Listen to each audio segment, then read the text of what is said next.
Hallo zusammen, da bin ich mal wieder. War jetzt ein paar Tage nicht online und habe auch nichts gefilmt. War schwer genug. Ja, also, was machst du denn da hinten? Ne? Die ist am Rumwühlen. Vielleicht schmeißt sie wieder mit Dreck. Ey, hör mal auf! Der Papa wird dreckig. Ah, das ist ein Ferkel. Ja, naja, die Woche vor Ostern sollte ich eigentlich zur Blutabnahme, ich habe es ganz vergessen. Man kam da eine Sache zwischen, wo ich mich sehr darüber aufgeregt habe.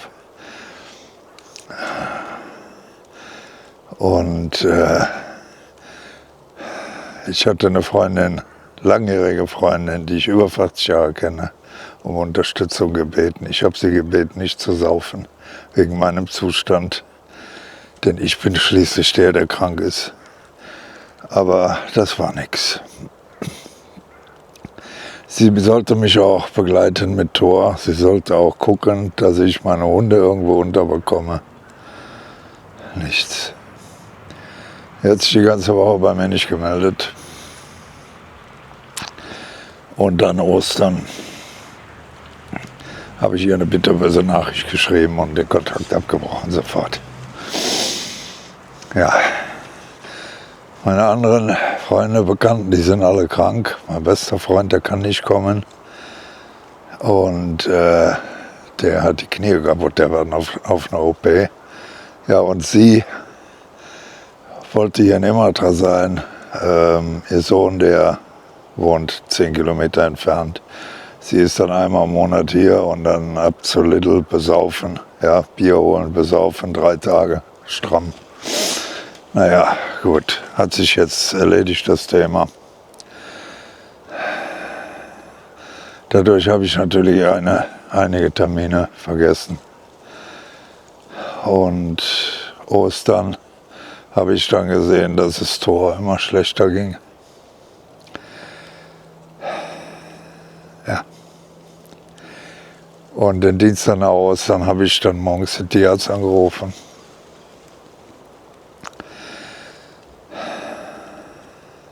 Er machte drinnen auf dem Boden und alles.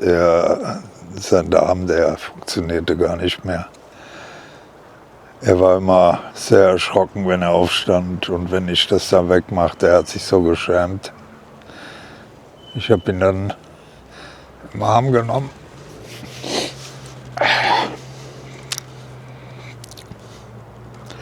Und versucht klarzumachen, dass ich ihm nicht böse bin. Ja. Ja. Auf jeden Fall habe ich dann montags den Termin gemacht. Dienstags rief das Krankenhaus mich an. Sie haben noch keine Blutwerte, ich soll dringend am anderen Tag Blut abnehmen gehen. Morgens früh hat man mir einen Termin gemacht in Imatra. Und dann würde man weitersehen. Auf jeden Fall mittwochs zur Blutabnahme und nachmittags da zum Tierarzt, wo mich meine Bekannte begleiten sollte. Und auch ihr Sohn, mein Patenkind. Ja, es war ein enormer Kraftaufwand, Thor ins Auto zu kriegen. Ich musste diese 70 Kilo hochheben. Früher habe ich nie Probleme gehabt, irgendwelche Gewichte zu heben. Aber jetzt durch meine schlechten Blutwerte, ja, man weiß ja jetzt, woran es liegt, dass ich keine Luft bekomme. Ja. Es ging dann zum Tierarzt.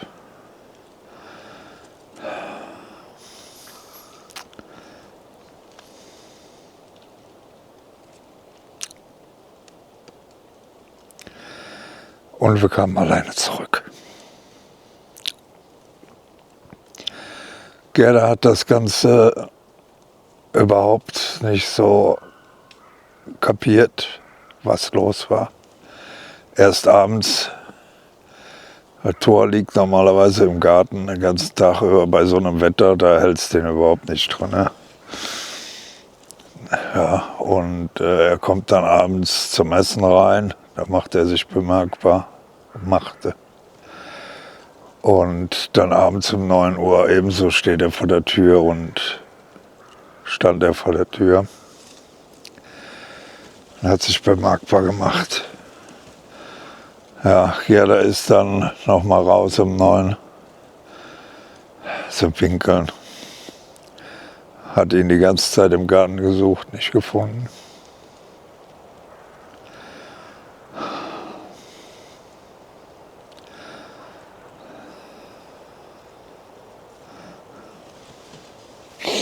Ja. Sein Platz blieb leer. Sie lag dann auf seiner Decke den ganzen Abend. Ich habe die Decke neben das Sofa getan und da lag sie bei mir. Sie war sehr traurig.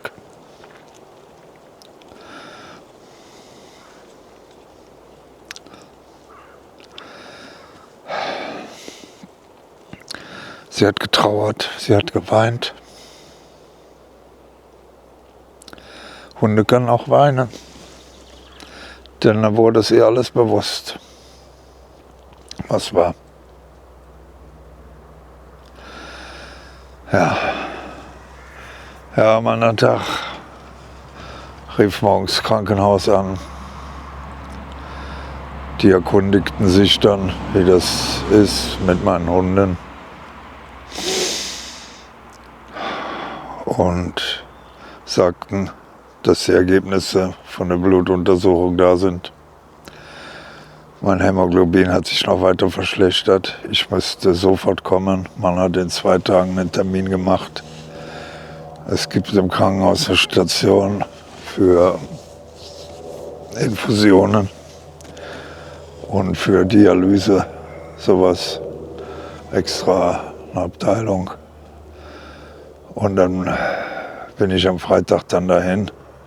Ja, da muss ich natürlich hier lassen. Ich habe 2 Infusionen mit Hämoglobin bekommen. Mir ging es dann etwas besser.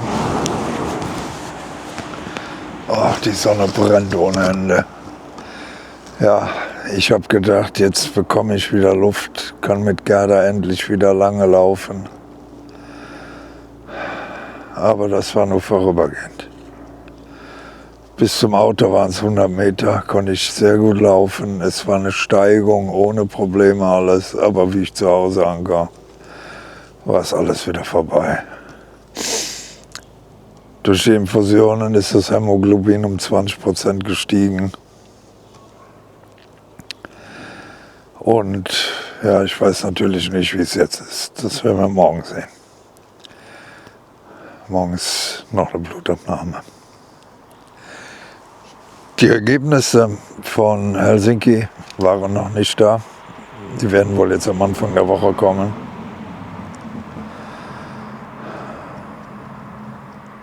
Ja.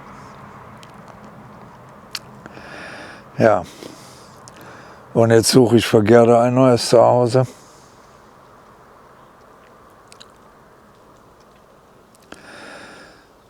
Denn ich muss ja mit dem Schlimmsten rechnen. Eine Freundin nimmt sie, wenn ich stationär behandelt werden muss, aber sie kann sie nicht auf Dauer nehmen. Sie hat 2 Hunde. Sie ist auch krank. Sie ist ein bisschen älter wie ich und aufgrund eines Elchunfalls ist sie krank. Und naja, das ist nun mal so in meinem Alter, wenn man Freunde hat. Da muss man Rücksicht nehmen auf deren Wehwehchen und alles. Ist nicht so einfach. Und jetzt werde ich bei Facebook mal eine Suchmeldung starten. in der Hoffnung, dass ich Gerda hier in der Nähe unterbringen kann.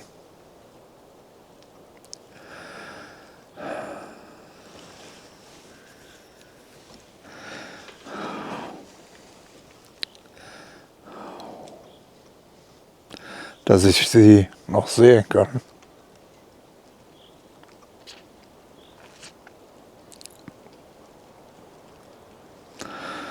Ja, so sieht es aus.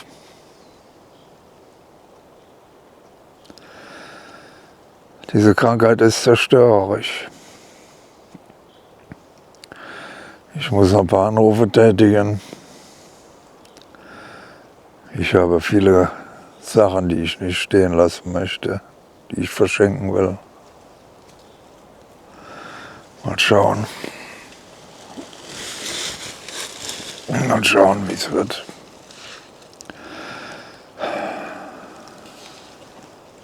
Ja. Gut, das war es soweit von der Gesundheit her.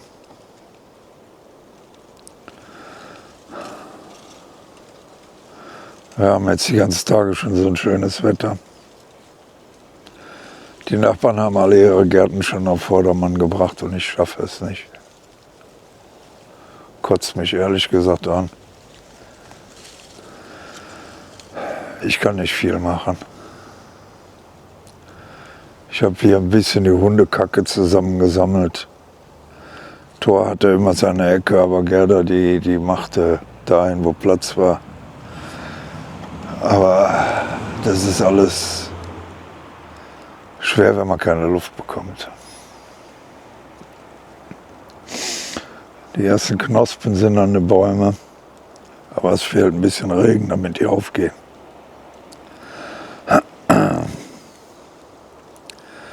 Ich war letztens in Voxeniska, ein Stadtteil, wo ich einkaufen gehe, aber ich war da auf der Hauptstraße, weil ich da zum Bütchen noch wollte, zum Kiosk.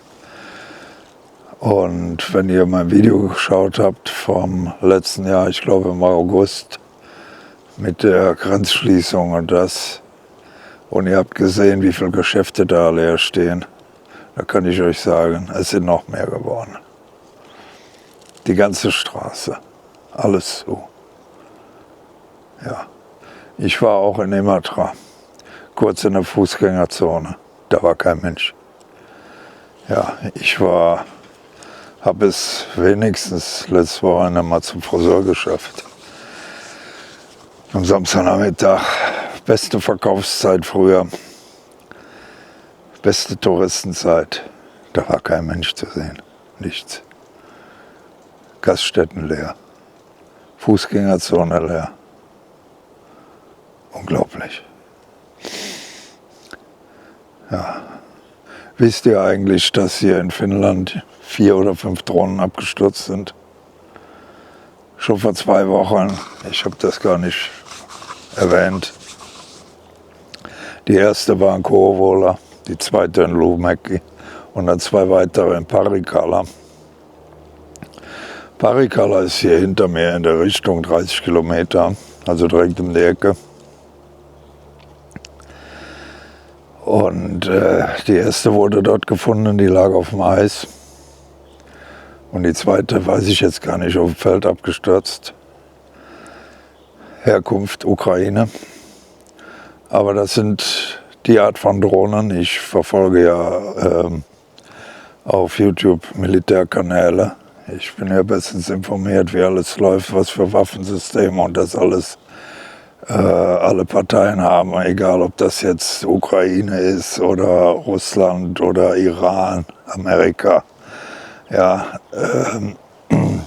das war die Art von Drohne, die nur 450 Kilometer fliegt. Man wollte uns weismachen, dass sie aus Estland kommt, aber wenn man mal eine Linie zieht und dann sieht, wie viele Kilometer das sind bis Kouvola, da muss man sich doch fragen, warum sollen solche Drohnen in Estland starten, über Finnland fliegen und dann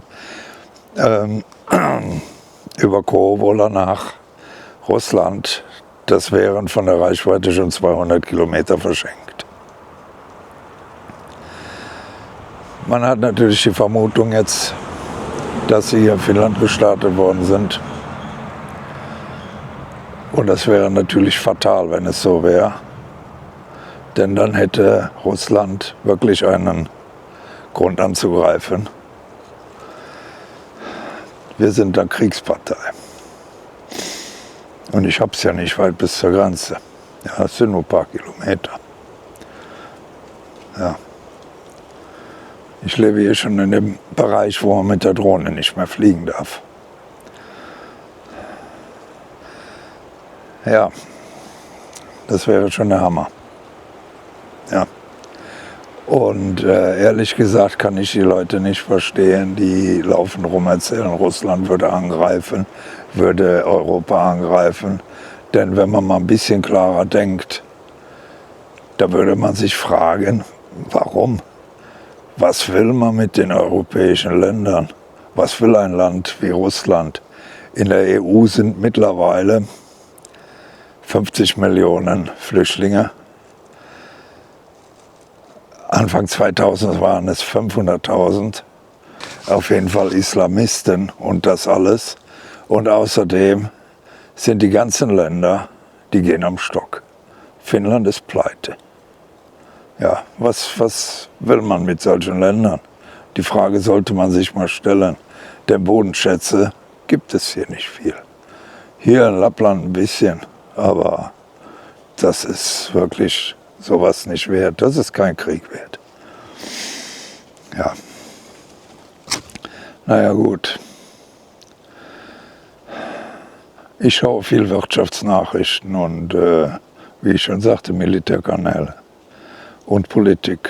Bei Politik informiere ich mich immer direkt im Parlament und nie aus der Zeitung. Die schreiben viel Blödsinn. Meine Nachrichten, die ich damals gemacht habe, die waren alle aus der Zeitung. Da war nichts Alternativmedien, das war das, was in der Zeitung stand. Ja, ob das jetzt mit den Schiffen waren. Ja, es hat sich ja auch herausgestellt, dass es kein russisches Schiff war, was die Kabel zerstört hat. Der finnische Geheimdienst hat das untersucht. Aber sowas kommt ja nicht in die Zeitung. Wäre ja zu einfach alles, ne? Ja. Naja. Ich wollte eigentlich nicht über Politik reden, aber gut. Jetzt habe ich es doch. Ja.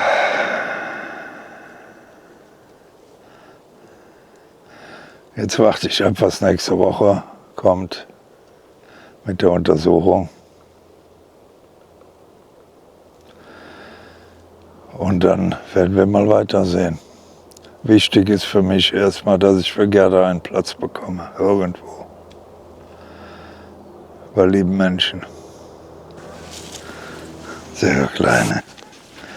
Aha, ja.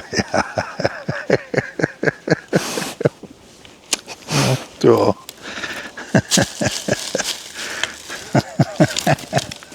Du kleine Maus, hä?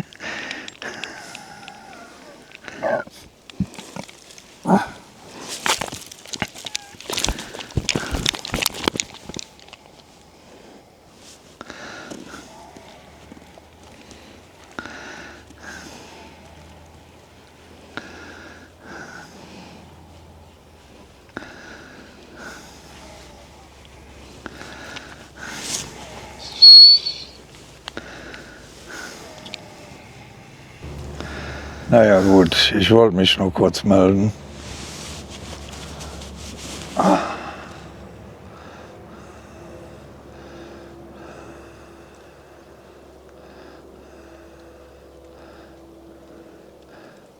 Ich werde mich diese Tage noch mal melden.